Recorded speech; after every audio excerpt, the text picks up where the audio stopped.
Donc, Moraï Berabotaï, nous allons sacrifier la paracha de cette semaine, c'est-à-dire la paracha de Kitissa, pour respecter l'actualité qui s'impose et comment, puisqu'il s'agit de pas de n'importe quelle fête, n'est-ce pas? Oui. Que nous attendons avec beaucoup de joie et d'espérance. En l'occurrence, la fête de Purim, mais je voudrais dédier en premier ce chiour à Leilou Nishmet Raphaël Ben Haïm Ben Nesriya, Leilou Nishmet Marat Léa Bat Yitzhak Vefanida, Velirfoua Shedema, chez Gilles Abraham Rachamim, Gilles Abraham Rachamim Ben Miriam, Gilles Morali. Ah, Shlomo Chaim Ben Simcha. le docteur. Oui. Ah, ça va? Non, ça va pas bien. Oh, le pauvre. Shlomo Chaim Ben Simcha. Quoi? Gis Sheli. Velirfoua Shedema, Shlomo Chaim Ben Simcha. Chaim Ben Thérèse. Chaim Ben Thérèse. Yosef Ben Julie. Yosef Ben Julie. Et בתוך כל שאר חולי עמו ישראל, אמן. טוב, מוריי ורבותיי, à moins que vous ayez des questions judicieuses et pertinentes concernant le déroulement de cette fête ou la compréhension du texte qu'il a institué, en l'occurrence, Megillat Esther, le rouleau d'Esther, y a-t-il une question Il n'y en a pas. Donc on ne remet pas en question ce que j'ai envie de dire éventuellement et qui devrait sortir de mes pensées les plus secrètes. Je dis bien mes pensées les plus secrètes, regarde comment Hachem il met ces mots dans ma bouche parce que tout le déroulement de l'histoire de Purim se situe derrière un décor, on a l'impression. D'ailleurs, le nom d'Esther signifie le décor, le rideau derrière lequel, quelque part, la providence divine régit le monde. Aster. Anochi Aster et Panaï, je cacherai mon visage. De là qu'on sait d'où vient le nom d'Esther de la Torah, n'est-ce pas? L'ensemble de cette histoire, on peut le traduire dans l'expression suivante peut-être, dès le début jusqu'à la fin d'ailleurs, le renversement de situation. D'ailleurs en hébreu on dit Venafor, il y a une chanson je crois comme ça, Venafor, où c'était tout à fait le contraire. C'est-à-dire l'événement inattendu qui va d'une extrémité à l'autre, du noir vers la lumière. N'est-ce pas? La Yehudi Maïta Ora. On comprend qu'après le noir, ils ont traversé cette période où la menace antisémite et l'extermination de l'ensemble des Juifs des 127 provinces à Baruch Hashem était effacée, qu'ils sont passés de la Yehudi Maïta Ora. Et la Torah, le Hachamim dit Ora, que c'est la lumière. Aux Juifs, il y avait la lumière. Ora, c'est Torah, c'est la Torah. Bien sûr, c'est la Torah. Quoi, et alors avant, il n'y avait pas la Torah? La Yehudim Haïta Ora. C'est incroyable. Quoi, la Torah n'existait pas avant? On a le sentiment quelque part qu'il y avait un sommeil quelque part. D'ailleurs, c'était le sentiment dans les journaux de l'époque de Haman et de Ahasverosh, puisque Haman a assuré le roi Assuérus que quand il a voulu prendre ses mesures antisémites en lui disant Yesheno Amihad, pour rappeler qu'on avait dit il y a un peuple qui dort, qui sommeille, ça veut dire qu'il ne révèle pas franchement son identité, non pas par honte ou ça, mais peut-être pour atteindre. Moi je dirais aussi parce que le régime politique du roi Ahasverosh, personne ne l'imagine, était un régime, je dirais, presque relativement démocratique, qui acceptait la pluralité des religions, quelque part, la pluralité des nationalités, puisque 127 provinces, depuis Hérodou jusqu'à Couche. Et au Rav et Simcha, à ce moment, les Juifs ont ressenti la lumière qui revenait, et cette lumière ouvre les yeux pour comprendre maintenant le message que Dieu a donné depuis le mont Sinaï. À tel point que nos Hachamim, ils ont dit, quand on a reçu la Torah au mont Sinaï, on l'a reçu sous la contrainte. Oui ou non? Le bon Dieu, il a pris la montagne, si vous voulez, vous écoutez mes lois, ça va, sinon, tchlak, ok, d'accord? Hadar kibloua beratzon. C'est du temps d'Esther que, Kivyachol, pour ainsi dire, on a reçu la Torah de notre plein gré, avec un grand cœur, et cette joie a éclaté comme ça à ce moment-là. C'est bien. C'est une manière un peu forte d'exprimer les choses. J'imagine mal que depuis Moshe Rabbeinu qui a reçu la Torah jusqu'à Esther, il s'est écoulé combien? Au minimum un millénaire et demi, n'est-ce pas? En gros, je ne veux pas faire le calcul, que la Torah aurait été quelque part considérée comme une obligation oubliée. Non, à tout de même. On a connu Yoshua, on a étudié la Bible. Yoshua, Shmuel, Shoftim, David, Shlomo, etc. Le roi Hizkiya, le roi Yoshia. Ça veut dire qu'il y a eu un moment où, pour ainsi dire, comme dans une pièce de théâtre, tout se révèle. Le vrai visage là de ceux qui étudiaient la Torah, de ceux qui étaient fidèles à notre identité, je ne dirais pas dans le secret, mais d'une manière délicate et tout, maintenant va s'ouvrir, va ouvrir les frontières des nations pour dire nous n'avons plus honte de recevoir cette Torah d'une certaine manière. Et ce changement de situation, ce venaforou, je crois, à mon humble avis, parce que très souvent j'ai entendu, on est là en disant la joie. La Purim, c'est le moment où la joie va éclater, n'est-ce pas? À tel point qu'on va la provoquer aussi. Est-ce qu'on a le droit de provoquer une joie? Est-ce que c'est une joie naturelle? Et bien, au Hachem, beaucoup de nos enfants et tout ça, on va se déguiser, on ne sait plus qui est qui, n'est-ce pas? On va prendre un autre visage. Tu te rends compte, quoi, mon visage, vous ne voulez pas que ce soit mon visage qui vous fasse rire? Vous voulez que moi je me déguise en quoi? En taureau? En veau d'or? En quoi? Pour vous faire rire? Mon petit-fils, il va se déguiser en clown, l'autre en soldat, le troisième en truc. La plupart de mes petits-fils, c'est des reines et des princesses et tout ça. Avec des fées et des fées magiques, etc. Alors, ce décor qui change, ce visage qui change effectivement, c'est toute l'image de l'histoire d'Esther. Pourquoi? Parce qu'Esther n'a jamais dit d'où elle venait, oui ou non? En Esther Magedet Molata.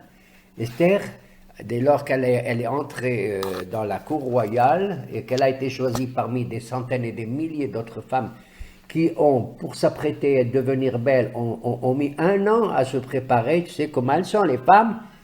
Faire le machin, l'épouse 6 mois beshemen amor vesemen betabrouke anashim, nachon?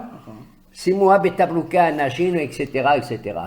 Alors elle n'a pas du tout utilisé aucune, comment on dit en français, aucun phare, nachon? Bon, tout s'est passé comme si elle a tout fait pour ne pas être choisie.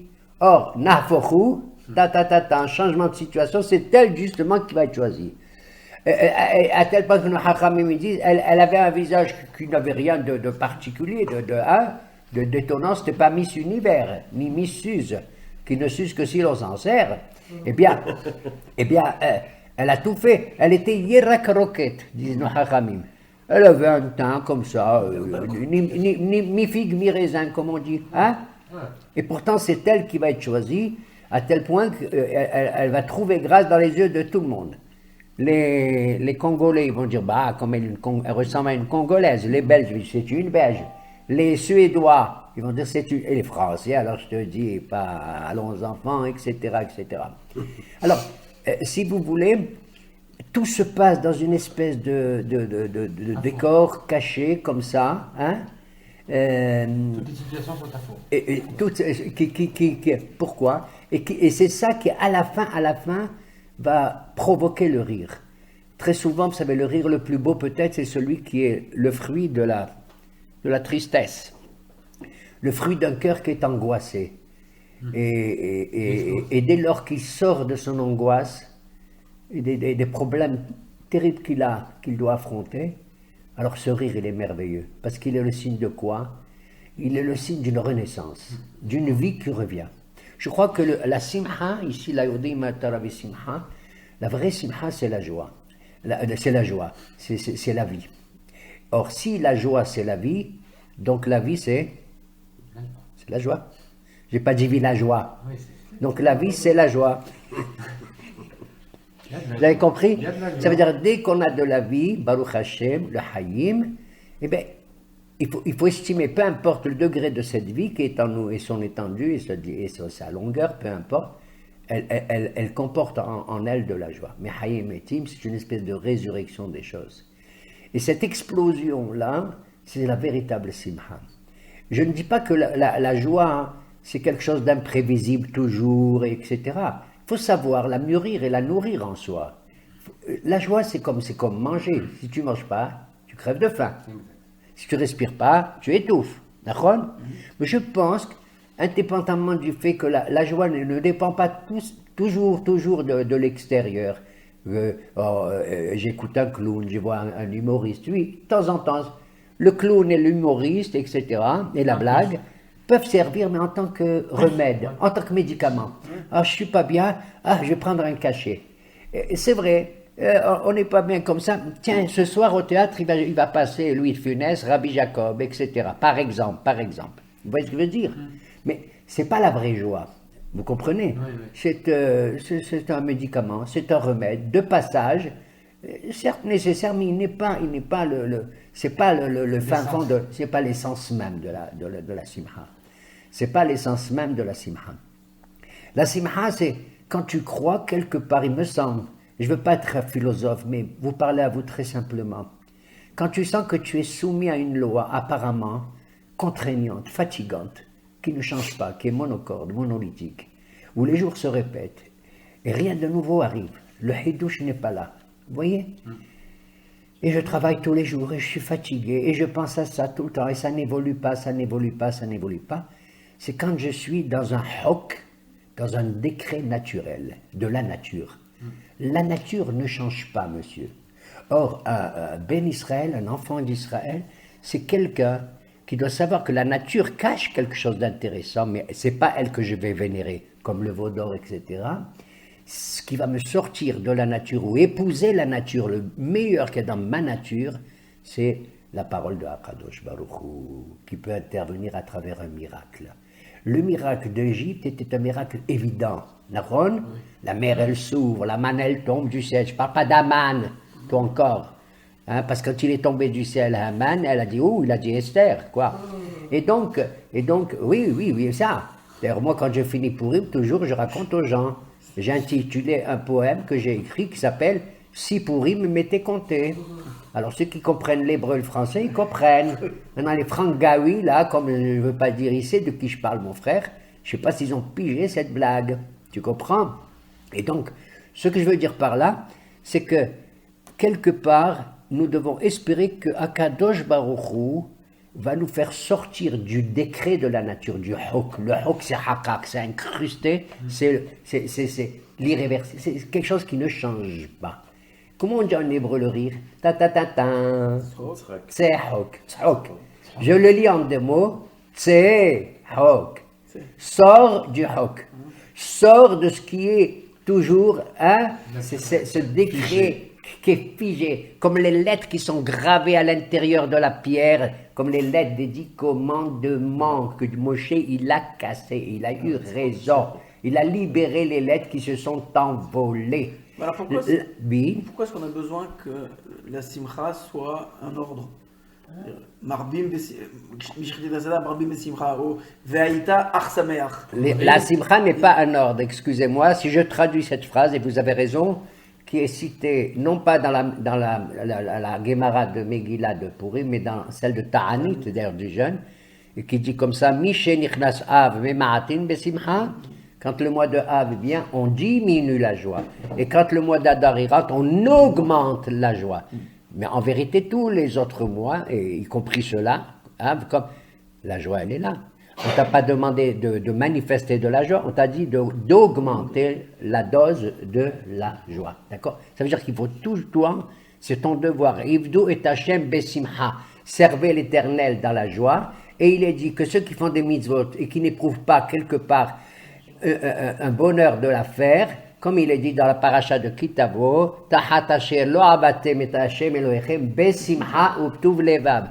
Étant donné que vous n'avez pas, vous avez fait les mitzvot, il y en a qui font comme ça, comme on dit, anashim melumada, comme un robot. Il a dit non, besimcha uptuv levav. Donc la joie est recommandée tout le temps, pas d'afka au mois de Hadar.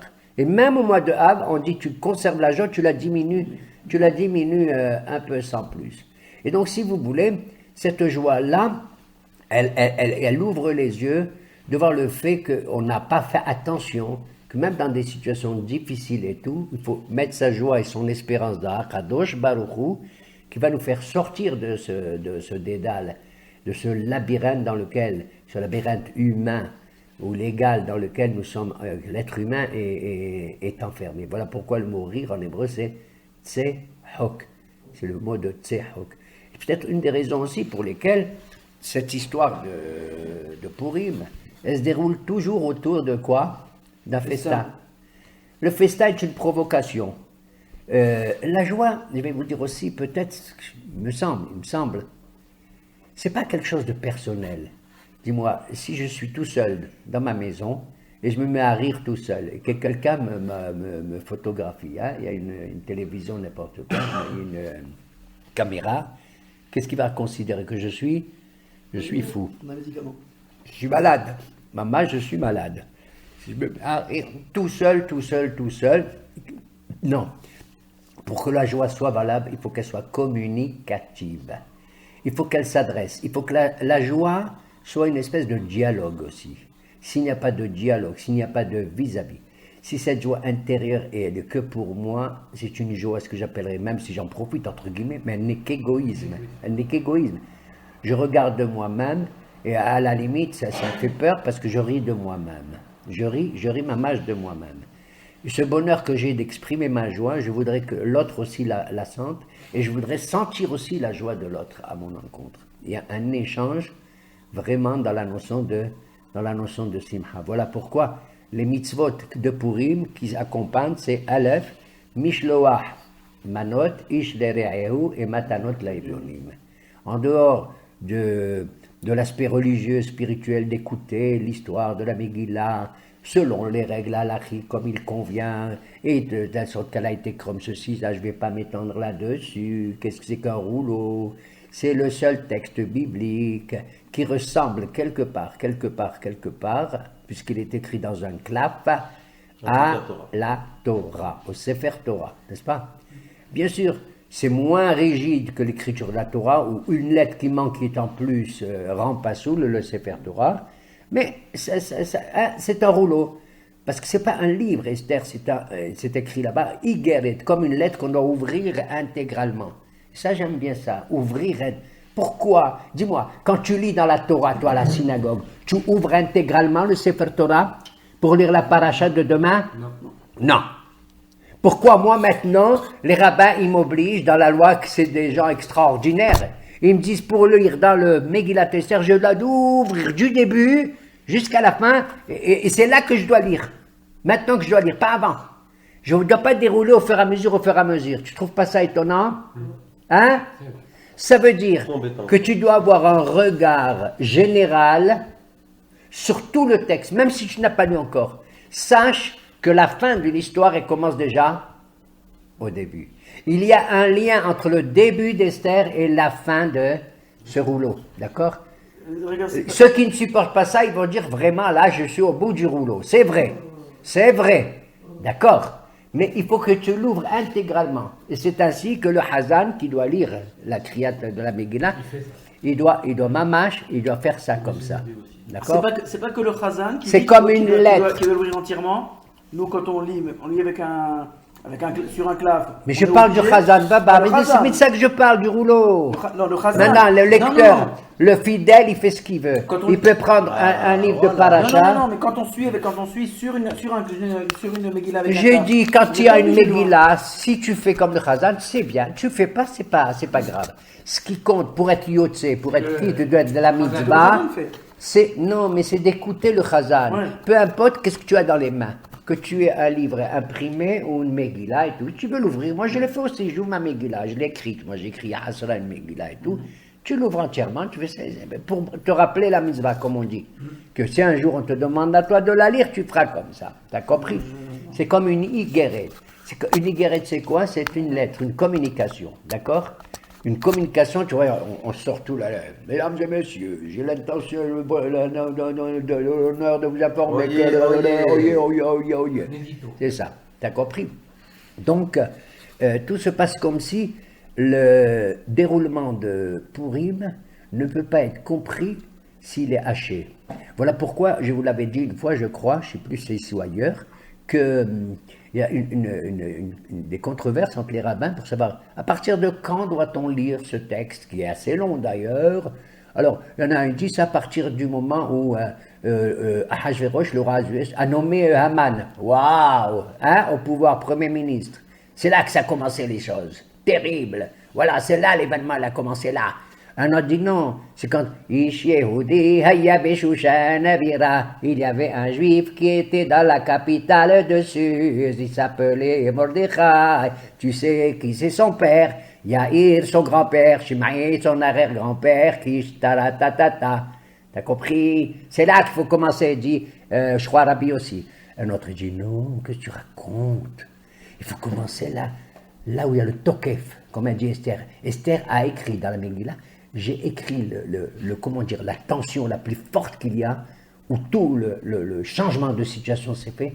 Balaïla ou Ned Tashelet. C'est dans cette nuit-là que le sommeil du roi Ahasverosh a perdu le sommeil. Et est arrivé à Aman. Et il a demandé, dites-moi, qu'est-ce qui se passe? Pourquoi tu perds le sommeil, toi? Parce que tu doutes de quelque chose, tu as peur de quelque chose. Normalement, on doit dormir tranquillement et tout. Alors, il y a un rabbin, il dit, c'est là qu'il faut lire. Ça veut dire quoi? Pour l'un, le personnage important, c'est Haman. Pour l'autre, le personnage important qui fait le déclic de toute l'histoire, c'est qui? C'est Mordechai. Pour l'autre, c'est Ahasverosh, etc. Il arrive Rabbi Berbahanez, il dit, arrêtez, il faut commencer dès le début. Tu peux rien comprendre de la fin si tu n'as pas vu le début. Il faut que tu vois tous les personnages sur le théâtre, sur le champ de bataille, pour comprendre quel est le rôle de chacun. Il n'y a pas que Haman dans l'affaire. Il y a Vashti dans l'affaire. Il n'y a pas que Vashti dans l'affaire. Il y a aussi les deux mecs qui ont voulu, qui étaient les gardiens de corps de Ahasverosh, qui ont voulu porter atteinte à sa vie, Biktan et Teresh. Qu'est-ce que ça vient faire? Tu ne te rends pas compte? Ils avaient voulu ils ont voulu tuer le roi parce que ça portait ombrage dans un certain temps. La Megillah nous cache les raisons profondes de ces deux, Biktan et Teresh. Et c'est Mordechai qui va informer Esther que, et leurs maîtres nous le disent, c'est parce que Esther va raconter à Ahasverosh plus tard, au nom de Mordechai, que c'est grâce à ça que la Géoula va arriver. Kola omer davar beshem omro, mevi Géoula la olam. D'ailleurs, certains ils disent, mais pourquoi Mordechai il a dit, pourquoi il veut sauver le roi? Il a qu'à le laisser tuer, il y a un goy qui meurt en plus, tant mieux. Il a mal fait, oui ou non? Il a mal fait? Non, il n'a pas mal fait, il a très bien fait. Parce que si eux, ils avaient tué, ils auraient tué qu'un seul goy. Mais maintenant qu'il les a dénoncés, combien on va tuer de goyim? Deux. Non, Biktan et Teresh pour l'instant. Donc c'est le double. Bon, ça c'est une blague idiote, mais c'est pas grave. Il faut rire un peu, étant donné que le Tsechok, il faut aller un peu en dehors. Sortir de la frontière, sortir de la marge, sortir un peu de cette manière rigide, légale, etc., que nous abordons, que nous avons souvent durant toute l'année. On a besoin de cette fenêtre qui s'ouvre quelque part et qui, en vérité, le fait que n'ayez pas peur. Tu sais pourquoi toute cette histoire elle s'est passée comme ça, et tu as accusé, toi, juif, et toi, Ahasverosh, et toi, Haman, et même les juifs peut-être, que le bon Dieu il dormait, n'est-ce pas? Tu te rappelles que Haman il a dit, n'ayez pas peur. Parce qu'il a dit, moi j'ai peur, je me rappelle, j'ai étudié l'histoire, je sais que le Dieu des Juifs, il a fait des... tu sais ce qu'il a dit? Il a fait au Pharaon, et les 10 plaies, il a traversé de la mer Rouge, et tout ça. Tu laisse pas, Yeshno, ils dorment. Oui, mais ils ont des rabbins. Quels rabbins? Ils sont comme tous les autres pareils, ils n'étudient plus rien du tout, ils dorment. C'est le bon Dieu. Yeshno, il dort. T'as compris? C'est pour ça qu'à un certain moment, ben là, il a, au chapitre 6, Nadda Shenat HaMelech, il a perdu le sommeil. Et c'est vrai. Et c'est vrai que nous portons une certaine responsabilité. Si tu dis vraiment que le bon Dieu, il dort, c'est pas faux.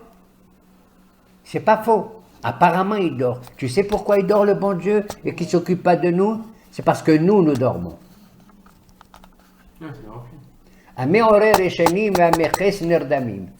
Ceux qui savent se réveiller très tôt et qui s'adonnent au labeur et qui s'adonnent à la construction du monde, etc.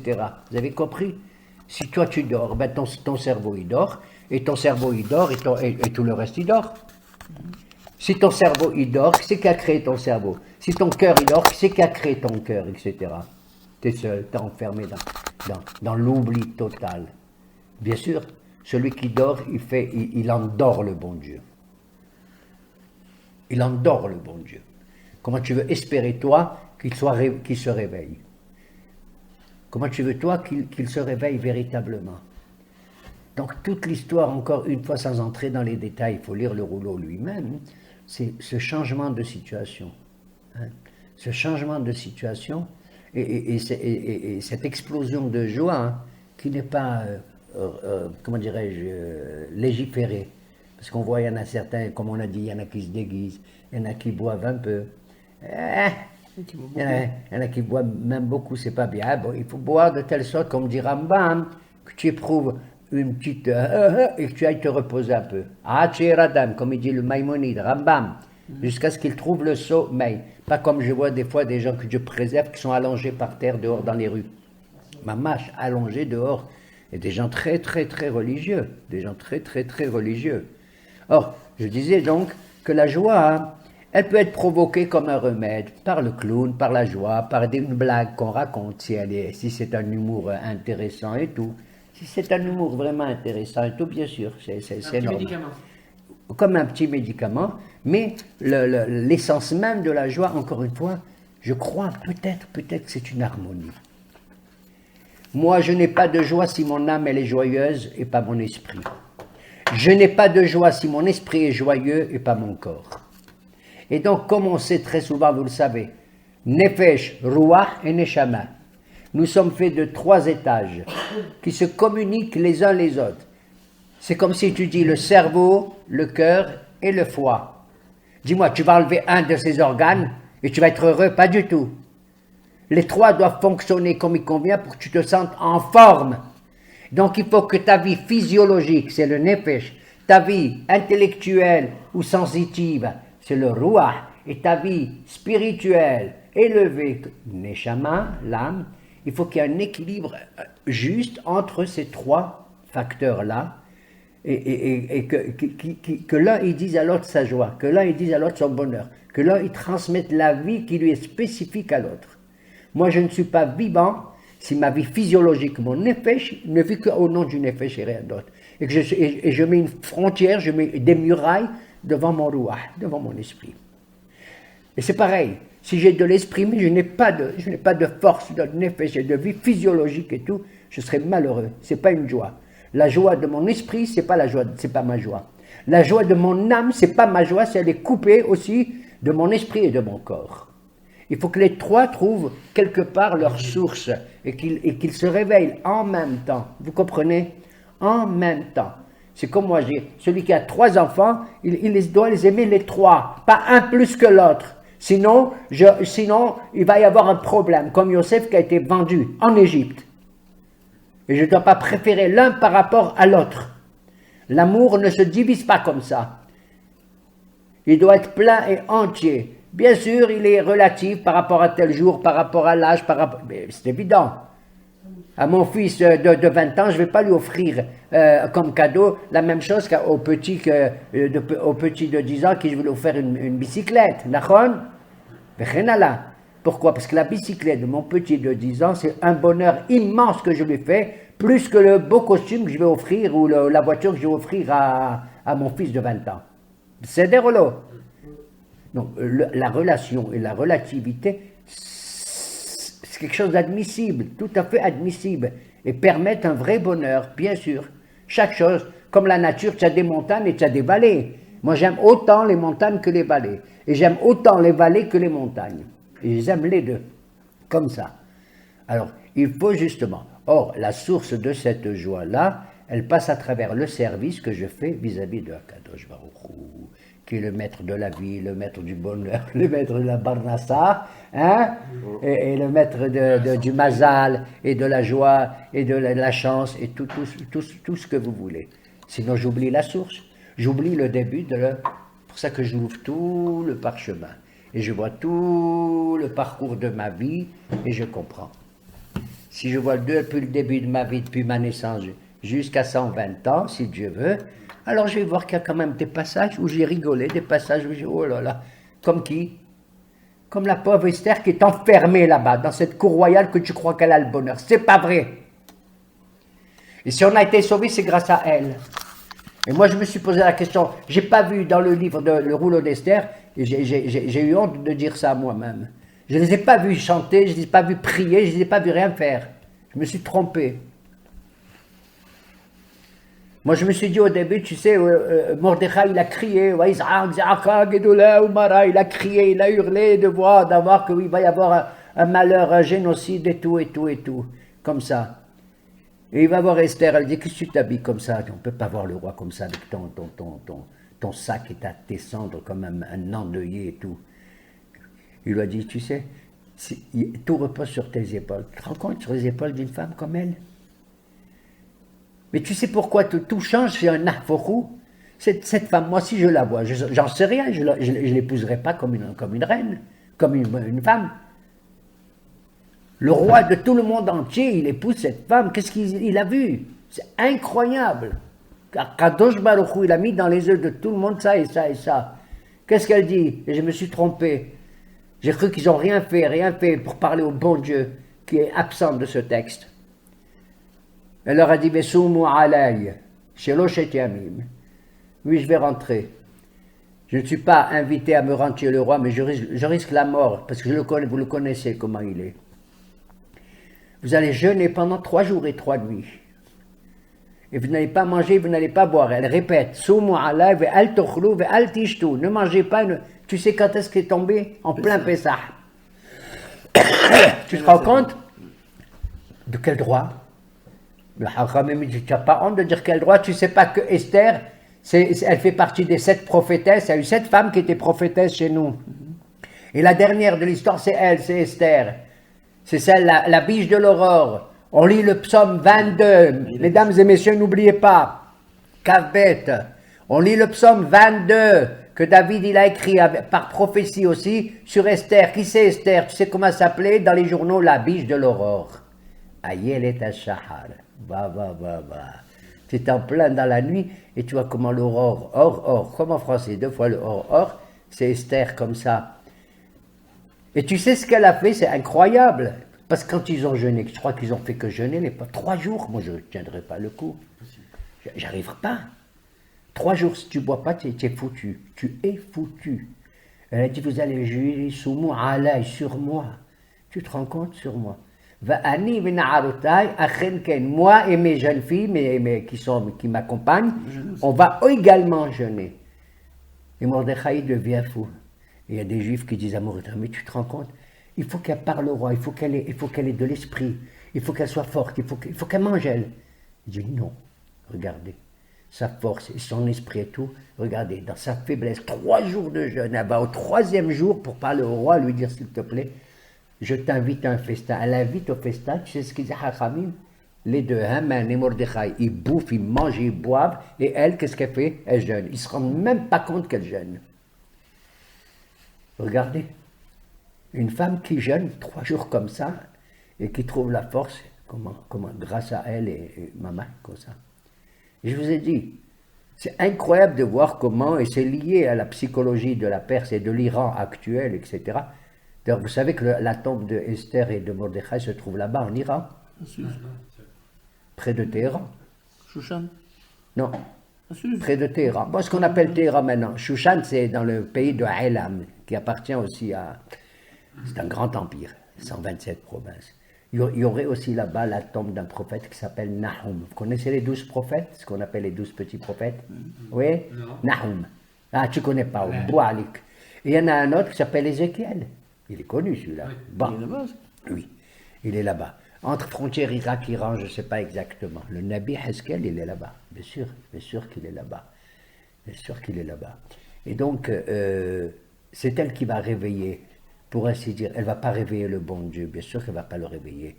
Parce qu'il est jamais. Il n'est loyanum velo ishen, Shomer Israël. Il ne rêve pas, il ne dort pas, etc. Akadosh Baruch Hu. Il est le metteur en scène. Personne ne sait que c'est lui le véritable metteur en scène. Je vous ai dit, quand elle invite le roi et Haman, il y a le nom de Dieu caché derrière tout ça. Derrière Ahashverosh et Haman. Incroyable. Elle leur dit, Yavo Hamelech ve Haman Hayom. Que vienne le roi et Haman aujourd'hui. En hébreu, c'est quoi? Yavo Yud. Hamelech He. Ve Haman Vav. Hayom, He, Yud, He, Vav, He. Tac, oui ou non? Alors que le monsieur Haman, le pourri, lui aussi, il voit le bon Dieu mais à l'envers. Cet homme, il est premier ministre, tu entends? Oui. Giddal HaMelech, il a tous les pouvoirs, il a de la richesse, il est fier et orgueilleux. D'ailleurs, dans le texte, on dit, il s'enorgueillissait d'avoir sa femme Zeresh. Il avait des enfants, combien? Rov Banav. Il y en a qui disent 10 enfants, non, c'est pas vrai. Il y en a qui disent 30, ils disent c'est pas vrai. Rov Banav, Gematria, valeur numérique, 208 enfants. Vehachamav, et tous les sages venaient chez lui, et tous ses amis étaient pleins et tout. C'était incroyable. Tout le monde le respectait et tout, sauf une personne, il a dit qui c'est un juif, Mordechai. Tu t'en fous, laisse-le tomber ce type. Il a tout le bonheur, il a des milliards dans sa banque, tout ce que tu veux. C'est celui-là, tu te rends compte, qui te dérange? Incroyable, incroyable. C'est celui-là qui te dérange, c'est ce Mordechai. Qu'est-ce qu'il dit à sa femme et ses amis? Il dit, Vecholze eneno shove li. Tout ceci, tout ce que j'ai, tout le bonheur que j'ai, l'argent, la fortune, la force, tout ce que tu veux, kol zé, sauf hétéro, c'est-à-dire la fin de ces mots. Zé, qu'est-ce que c'est? La lettre zé? Et zé, enenu, vav, chauvé, he, li, yud. He, vav, he, yud. C'est le nom de Dieu à l'envers. Vous avez compris? Contrairement à la bouche merveilleuse d'Esther qui dit Yabo Hamelech ve Haman Hayom. Et c'est ce qui va troubler le sommeil du roi. Qu'est-ce que c'est que ça? Pourquoi?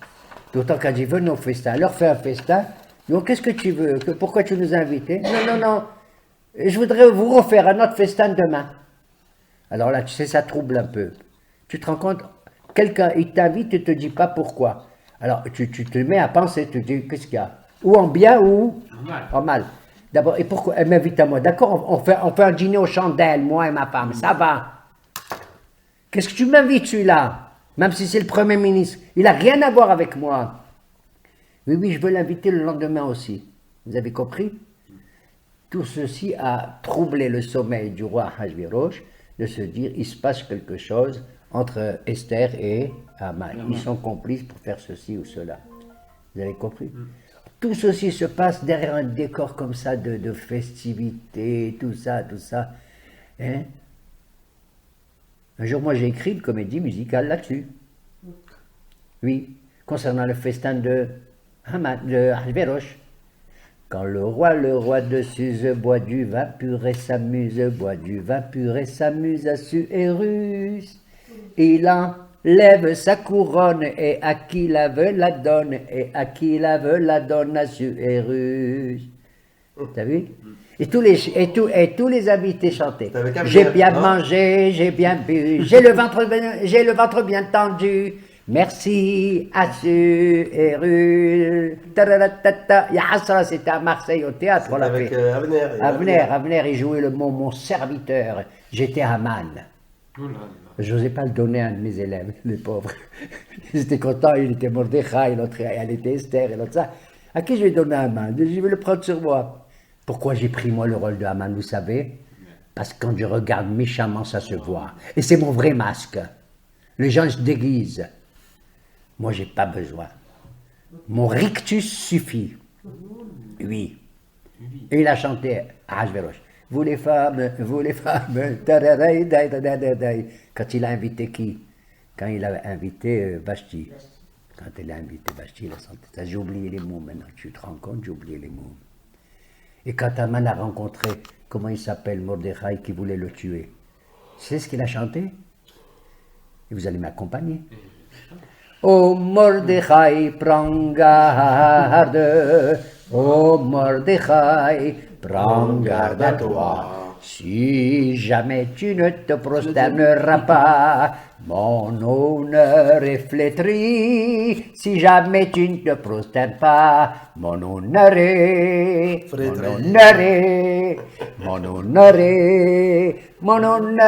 flétri. Tarararam, tam, tam. T'as vu? Et comme ça, on a fait comme ça. Tu sais ce qu'il lui a répondu, comment il s'appelle, Mordechai, quand il a entendu ça? Il a menacé Aman, non? Oui. Prends garde à toi, etc. Il doit chanter. Salhaman, oh Salhaman, j'aurai ta peau. Salhaman, Salhaman, ya Salhaman, j'aurai ta peau, ya Salhaman. Et je termine avec une ligne où je fais danser le grand rabbin avec le président du consistoire de l'époque. Ce qui n'est pas facile de faire chanter un président avec un rabbin, tu as compris? C'est pas Haman et Mordechai, mais quand même. Vous avez fait les textes et trouvé les musiques et tout? Oui, les textes et les musiques. Ya hasra, ya hasra, ya hasra. Voilà, Rabotai, je voulais qu'on étudie, mais ça sera l'année prochaine, le chapitre 6. Balayla ou nadda shenat amelech. Baruch Hashem le'olam. Amen ve amen.